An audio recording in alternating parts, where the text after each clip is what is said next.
કોઠમડી ગામે દીપડાના પરિવારની લટાર જોવા મળતા ગ્રામજનોમાં ભયનો માહોલ સર્જાયો છે। ગામના રૂમલા ફળિયા નજીક એક સાથે 3 દીપડા ફરતા જોવા મળ્યા હોવાની ઘટના સામે આવી છે।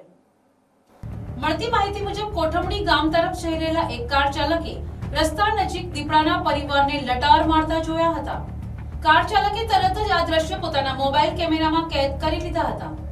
વિડીયોમાં 3 દીપડા એક સાથે રસ્તા પાસે ફરી રહ્યા હોવાનું સ્પષ્ટ દેખાઈ રહ્યું છે। આ વિડીયો સોશિયલ મીડિયામાં વાયરલ થતા ગામમાં ચિંતા અને ભયનો માહોલ જોવા મળી રહ્યો છે। ગ્રામજનોમાં ખાસ કરીને રાત્રિના સમયે બહાર નીકળતા પહેલા સાવચેતી રાખવાની ચર્ચા ચાલી રહી છે।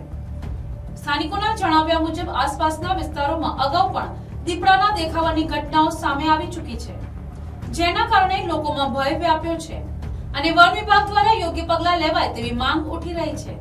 ગામજનોએ વન વિભાગને તાત્કાલિક કાર્યવાહી કરી દીપડાને પકડવા અથવા તેની જંગલ વિસ્તારમાં મોકલવા માટે પગલાં ભરવા અપીલ કરી છે। હાલમાં સોશિયલ મીડિયામાં વાયરલ થયેલો દીપડાની લટારનો વિડીયો વિસ્તારમાં ચર્ચાનો વિષય બન્યો છે। Bureau report NTC news Navsari.